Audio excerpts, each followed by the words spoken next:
お疲れ様です。虹玉屋の北川です。今日もね、フェルト教室始めていきたいと思います。今回話すのはね、作家で食べていくために、絶対的にね、この考え方は必要だし、これを理解していないと、100% もう断言し、絶対に食べていくことはできないから、まずね、今日話す話はしっかりと最後まで見て、理解してほしいよね。そして、必ず実践してほしい。で、多くの人がね、結構悩んでると思うんだよね。僕、よく言うんだけども、必ずゴールを設定しなさい。もう、とにかくこのゴールが全て。ゴールがないと、まずそこに行こうとしないからね。まずこのゴールをしっかり設定する。それによって、目標っていうのが決まってくるんだけど、やっぱりね、言ってることはわかるんだけど、じゃあ具体的にどうやって目標を立てていいのっていうのが、なんとなくね、わからない人が多いと思う。だからちょっとね、今回は実際に僕がフェルトで食べていけるようになるまで、そしてね、今こうやってみんなにね、ものを教えるようになるまで、どういうゴールをイメージして、どういう目標を設定してきたかっていうね、かなり具体的な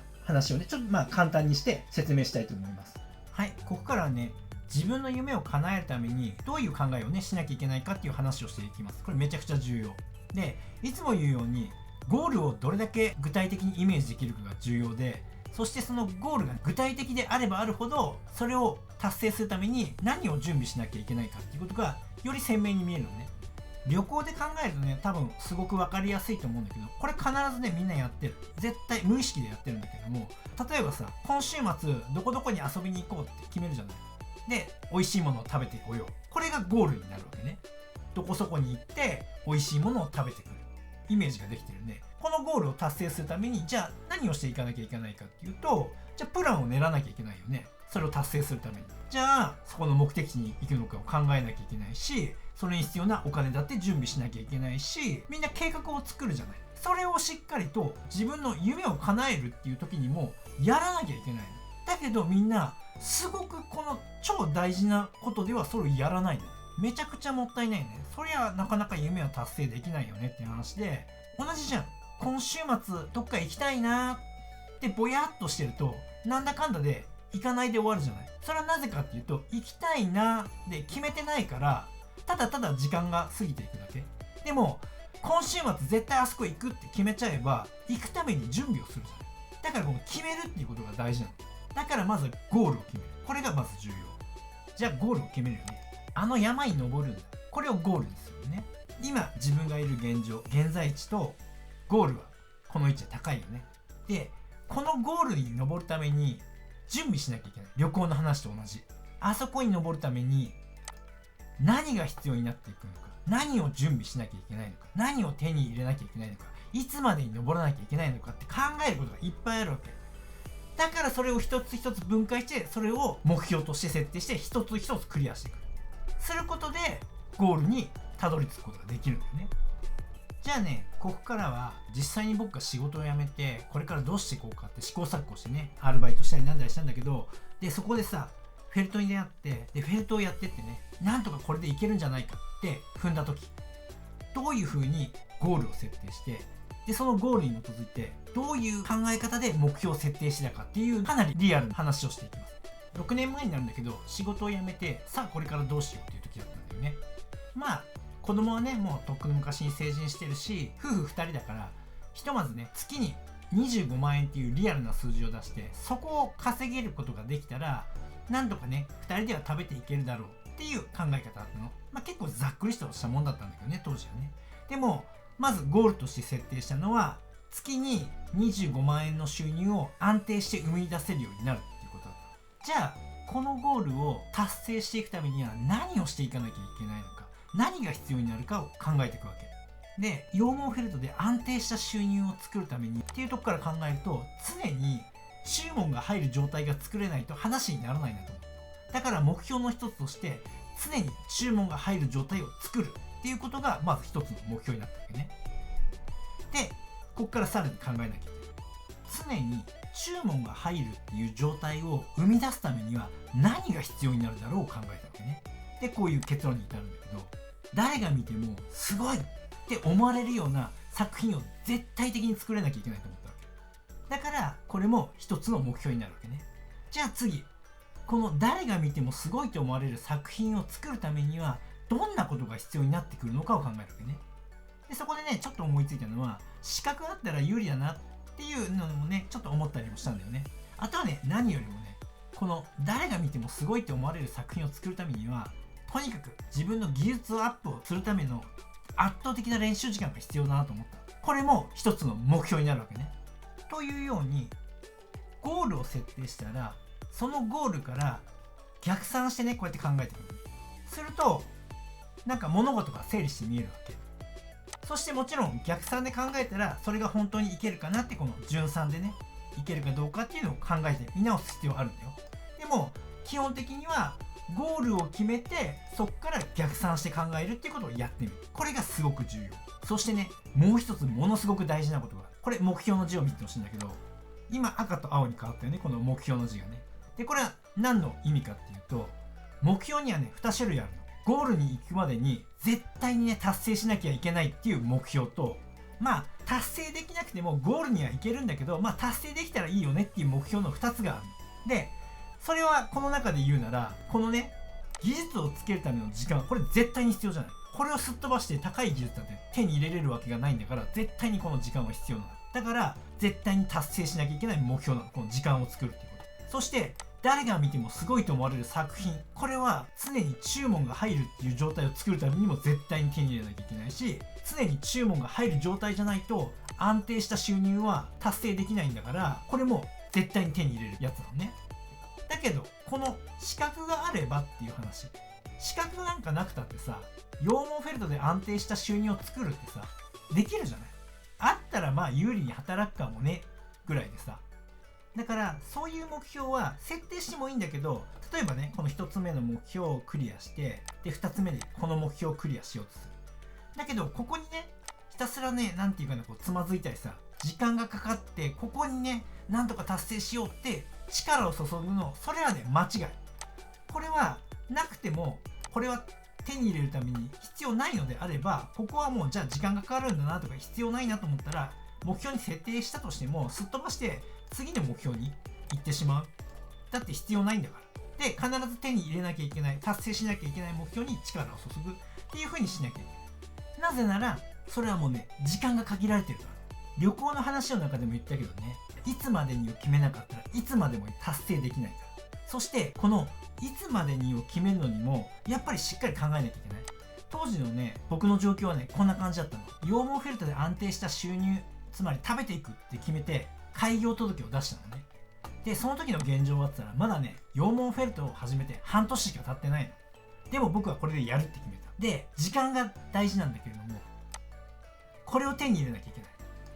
誰が見てもすごいと思われる作品が作れる技術を手に入れなきゃいけない。その時の僕にはそれはないのまだ。だけど手に入れないとこれは絶対に達成できないわけね。だから絶対的に手に入れなきゃいけない。じゃあどれぐらい必要なんだって考えたわけ。僕に許された時間、この時ね1年だった。なぜ1年かっていうとね、この技術を手に入れるためにはもうめちゃくちゃ練習するしかないの。他のことに時間を使ってる余裕なんて1秒たりともない。だからそう考えると他の仕事、アルバイトとかも含めてやってる場合じゃないの。ということは少ない貯金で食いつないでやっていくしかないの、これを達成できるまで。でその貯金を食いつぶすタイムリミットが1年だったのね。だから僕はもう何が何でも生活かかってるから、これを1年以内に達成しなきゃいけない状態にあったわけね。そういう状況で僕はねゴールをイメージして、それに必要な目標設定をして、あとはやるべきこと、絶対に達成しなきゃいけない目標が分かっていてから、もうあとはねできるとかできないじゃないの。そんなことはねもうどうでもいいの。やるしかないの。やるなの選択肢は。だからひたすらやり続けた。普通じゃね考えられないような全身のオーダー作品を毎月6体納品し続けるっていうね、それを数年間やり続ける。それを可能にしたのもこうやって、いつまでにそこに行きたいっていう絶対的なゴールを明確にイメージして目標を設定したからなんだよね。これがね本当に重要なの。これが明確にゴールをイメージして、それに基づいてしっかりとした必要な目標を考えて、そしてそれを一つ一つ確実にクリアしていく。いつまでにやるんだってことを決めてね。これがゴール設定と目標設定の話、すごく大事で、ゴールに実際たどり着くんだけど、でもねここで終わりじゃない。ここで終わっちゃって、その後ね安定を求めちゃう人は、それはね長続きしない。商売でうまくいかない人はみんなそれ、安定を求めたら終わり。安定っていうのは今の現状と変わらないことを望んでるわけだから、時代はねどんどん進んでる。世の中はいろんなことが進んでってるわけ。つまり変わらないようにすることって取り残されてるだけだから。自分では同じ場所にいるつもりがどんどん下に下がってるわけだから。それってだって時代はどんどん前に進んでるわけだから。だから常に新しいことにチャレンジし続けなきゃいけないわけね。でここから僕が取った行動なんだけど、こういう風になっていくんだよね。一つのゴールを達成したら終わりじゃなくて、ゴールが見えてきた時にゴールに到着する前にもうね次の山が見えてくるわけ。こういうことができるな、ああいうことができるなって登れる山が見えてくるわけさ。そして自分が次どの山に登ろうかっていうことを決めなきゃいけない。でここからね実際に僕が何をやってきたかっていう話に戻るんだけども、僕が次ね登りたい山としてゴールとしてね設定したのがこれなんだよね。コーチ指導者として活躍したいっていうのがあって、でこれはね前職からの経験を踏まえて、やっぱりね自分の能力を最大限に発揮できる仕事って何かって言ったらね、こういうことなんでね、僕は指導者としてやるのが一番性に合ってて、一番自分の能力を発揮できる。だからそれを使いたい。でもねそれを望んだとしても、まだねなんとかねここのゴールにたどり着いた僕にはとてもじゃないけどね、コーチ指導者として誰かにね羊毛フェルトを教えるとかさ、こうやっていくんだよなんてとてもじゃないけど教えれない。なぜなら実力がないから。じゃあ今の自分に何が足りないのか、このゴールに行くために何が必要になるのかを考える。でさっきと一緒だよね、新たな目標をやっぱり決めるんだよね。どうやったらここに行けるのかを考える。で考え方はさっきと同じね。このコーチ指導者として活躍するっていうこのゴールにたどり着くためには何が必要になるのかっていうことを考える。すると誰もが認めるような実績が絶対的に必要だよね。じゃあ誰もが認めるような実績って何って考えた時に、数値で見せるのが最もね効果的だと思ったわけ。それで僕が設定した目標はこれ。売上金額ね、年商1000万。この絶対に食べていけないよって言われてるようなこのハンドメイドの世界で年商1000万っていう数値はめちゃくちゃインパクトあると思ったわけ。月賞100万円とかね。でそこをね目指そうと思った。じゃあねこの年商1000万っていう数値目標を達成するためには何をしなきゃいけないのかっていうことを考えるわけね。するとこうなる。作品単価30万円のものを月3体納品する。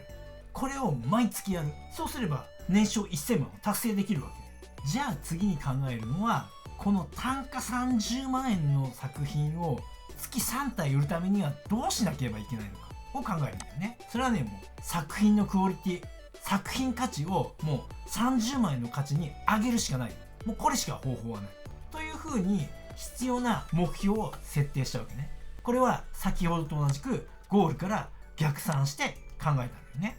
この設定した目標にも必ず達成しなきゃいけない目標なのか、達成できなくてもねゴールにたどり着くのかっていう目標もねあるわけ。それがこれ。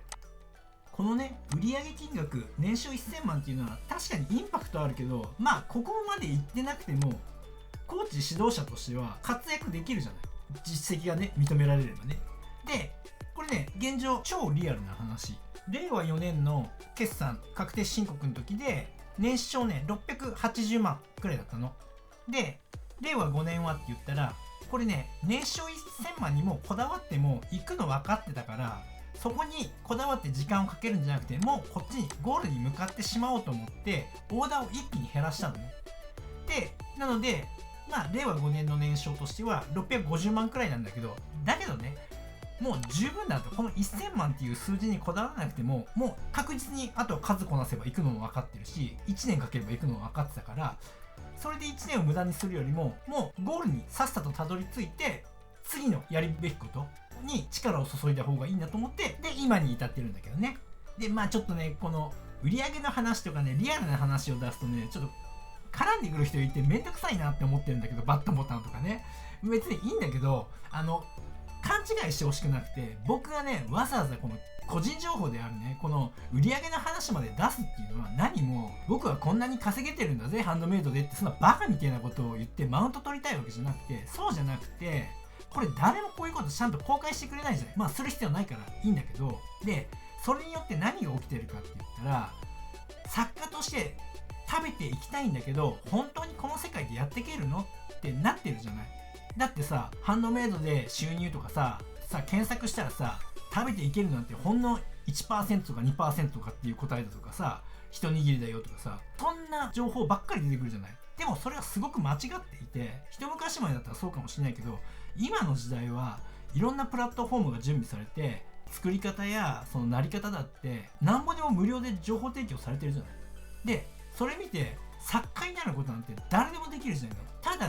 ただ作家で食べていくってなったら別物なの、話が。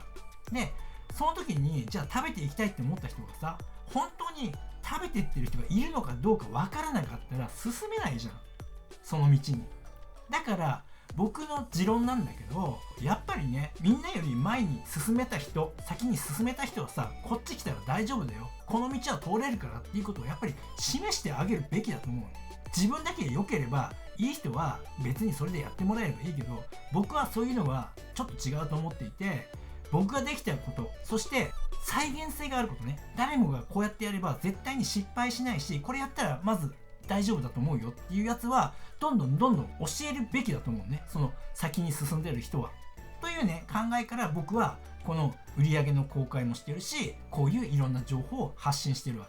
けで、僕が発信してるのはその辺でね、聞きかじったような情報じゃなくて、僕自身がね考えて実践して失敗してさ、試行錯誤して成功して、でまた進んで失敗してっていうこの繰り返しでね、得た経験と知識、これを発信してるわけ。そしてね、今も勉強してること、学んでることをみんなにシェアした方がいいなって思うことは、役に立ちそうなことをかいつまんで発信してるわけね。でね、何の話してんだっけ、ごめん、めっちゃ話それちゃったけどね。話をね戻すと、その時ね、しっかりゴールをね決める。そして逆算で考えてあげる。そして順算で考えていけるなって思ったら、もうね、その目標をね一つ一つ確実にクリアするためにも淡々とやる。するとまたゴールが見えてくる。するとまた同じく目標を設定して、それをね一つ一つクリアしてってあげるっていうことをやる。そしてまたゴールに近づいたらね、また次の自分が登れる山がね何種類か見えてくるから、その時にまた新たなゴールを設定してやる。自分がこれから先どうやって生きていきたいのか、どういう仕事をしたいのか、何でもいいの。とにかく人生はこうやって進んでいくんだから、常にゴール設定をしてゴールを目指して進んでいく。そしてまた新たなゴールを探して、そこに向かって進んでいくっていうねことをやってください。はい、最後ね、話をまとめると、まずゴール設定が大事なんだよ。もうとにかく自分がいつまでに何をする、これをしっかり決めな。したらゴールから逆算して考えたら、やるべきことっていうのがねこうやって見えてくるから。そしてやるべきことが見えたら、その通りにいったらいけるかなって、もう一回ね今度逆からシミュレーションしてみる。するとね、もういけるなってわかるから。したらもうあとはね、もうできるできないとかそんな言い訳ね、もうどうでもいいから、もうやる。とにかく一つ一つもう確実にこなしていくっていうことをねやってみてください。そしたら必ずなりたい自分になれるから。そしてね、これに年齢なんて関係ないから、やる気になったらいつだって何でも始めれるから。そしてやるって決めたからには口だけじゃなくて絶対に行動すること。そうしたらね、絶対にねゴールが手に入るからね。そんな風にね、僕も頑張るし、みんなも頑張ってほしいかな。はい、そんなところです。はい、今回はね、ゴールを決めたらどういう風に考えて目標をね導いていくのかっていうね、この作り方の話をしました。でこれね、めちゃくちゃ重要です。だからね、ぜひねやってほしい。そしてね、一番やってほしいのは、これをね図にして書いて、やっぱりね目の見えるところにね貼り出しておく。これすごく大事。やっぱりね、人間だからね、目標設定しても忘れちゃうの、日々の忙しさに追われて。でそうならないためにやっぱり視覚化しておくことがすごく重要で、僕今でもやってるし、これ考えた当時からやってたんだけども、リビングにでっかいホワイトボードのシートを買って、それ貼り付けて、でこれをねもう書いてたしね、もう3日に1回とか見直して、こうだな、ああだなって、もうねかみさんと2人で話しながらね、こうだよね、ああだよねって未来の話をしながらね、いろんなことを決めてね設計した。でめちゃくちゃ大事だから、常にこの考える。そして常に目に入るところにあるっていうことが。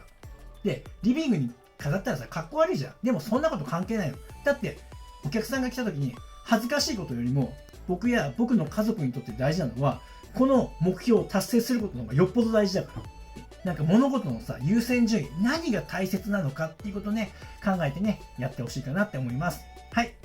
この話がね、いいなって思った人はね、いいねボタン、それからね、まだね、登録してないっていう人はね、こういう話をね、どんどんしていくのでね、ぜひね、参考になることがあったら、もう羊毛フェルトの人だけじゃなくてね、いろんなジャンル、どこにでもね、通用する話だと思うのでね、ぜひね、チャンネル登録してみてください。で、もしね、何かね、聞きたいこと、コメントとかあったらどんどんください。そして、こういうことでね、わからないので解説してほしいですっていうことなんてあったら、僕の方でね、答えれることだったらね、どんどん答えるし、動画にもしたいなって思うのでね。はい、そんなところです。はい、最後まで見ていただきありがとうございました。ではまた。